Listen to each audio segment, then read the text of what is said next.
Hey y'all, welcome back to Sin City Review. Not going to make too long of a video, but just revisiting my shotgun.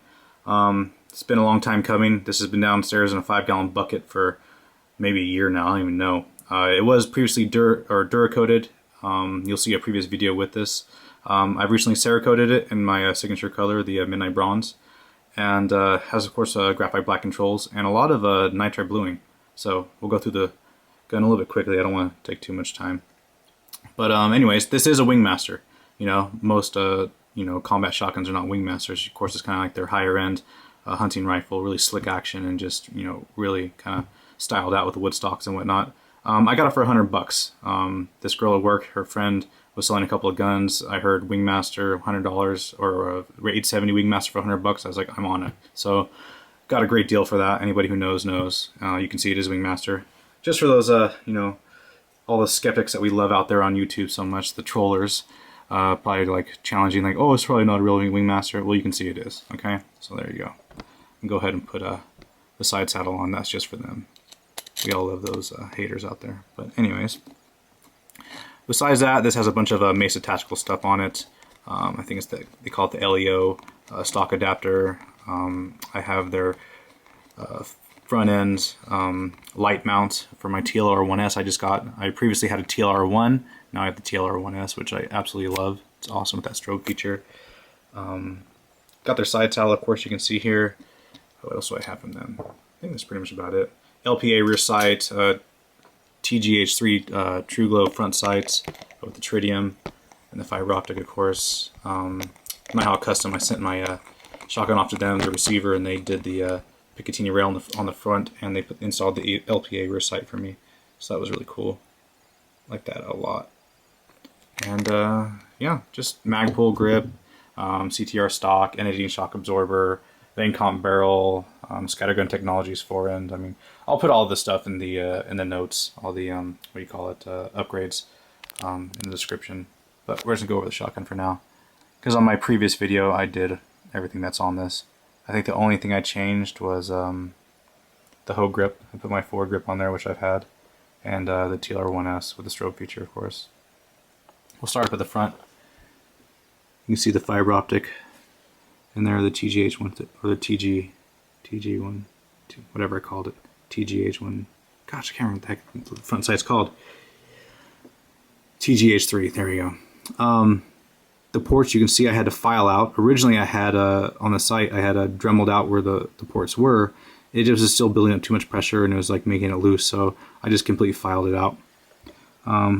It started collapsing on the front blade right here. You can see it started collapsing a little bit on that side when I filed out, but it's no big deal. It's a combat shotgun. I'm not that worried about it. Let me turn this light off real fast. You see that it picks up some light and glows pretty well. At nighttime, not so much in the day, you can't tell it much, but when this thing comes on, you can see that bead just glows. It's crazy. It just lights up the whole bar, lights up the light bar in here. But yeah, of course, TG-H3 or the TLR1, won't go through too much of this, but on, pulse on, of course your classic pulse, and then pulse on like that, so pretty cool. I got some nitre bluing on here, we'll go over that in a moment. Go ahead and put these guys back in here. Whoops. There we go. Okay. See if we can get a good view of this loading gate. Now that the light from outside isn't so crazy shining in. Open this up a little bit, the window. You can see that blue. It's just awesome. Just like a cobalt, like bright, shiny blue. It just pops. The loading gate is done in nitre blue. The trigger, the dome safety from Vang Comp, all the pins, the blades on the blade or the shroud to protect the sight on the LPA sights are nitre blue as well. All the pins, charging handles as well, which is really awesome. These are super slick, just like the original Wingmaster. I mean, it keeps it slick. And this thing is just like glass. So the charging handles, of course, I nitre blued. What do we got up here? Of course, those guys are nitre blued as well. All pretty much my pins are, and screws on this gun. I pretty much did nitre blue. You see how that trigger just pops? Pretty awesome, and that safety.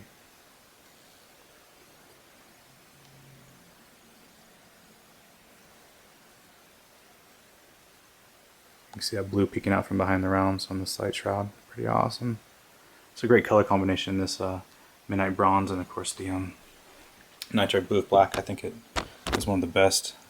Definitely something I'm going to continue with the theme of a lot of my firearms. I think it turned out well.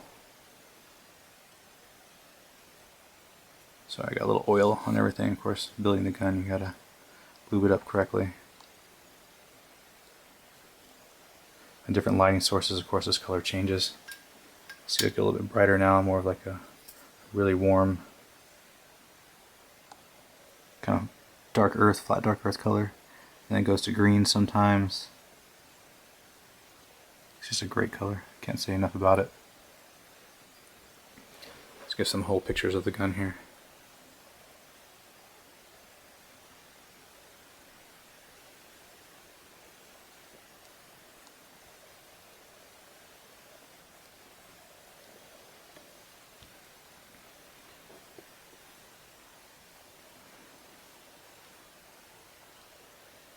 Check out these sights too. So basically, got the ghost ring in the rear of the LPA, and I have the fiber optic option in the inserts.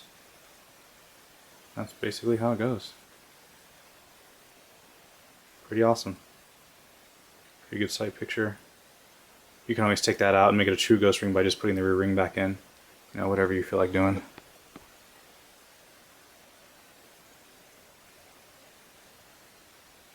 Focus camera. I don't know what it is with focusing in this camera. It never really wants to focus that well. I mean, I'm holding it right there and it still doesn't want to do its thing. I'm not too impressed with its ability to focus. You know? Look at that, it's still not super crisp. I don't get it. There we go, that's better.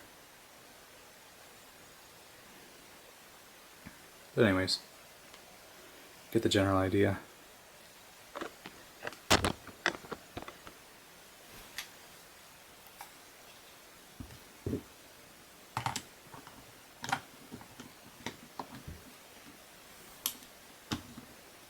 Don't want to make this video too long,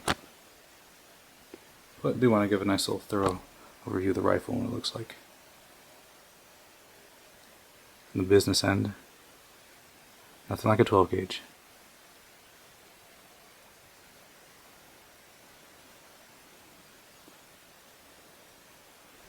Yeah, that's about it. As always, any questions, any concerns, any comments, feel free to leave them. Good or bad, I like them all. Doesn't bother me. I'm not afraid of haters. If you don't have haters, you're not doing something right, as they say.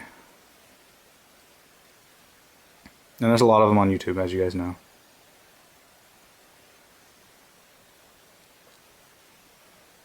Let's go ahead and check out the action real fast. It's pretty cool, nice and slick.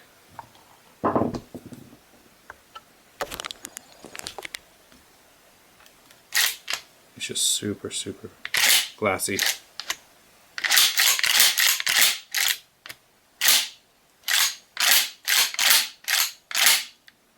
Just awesome. I love it.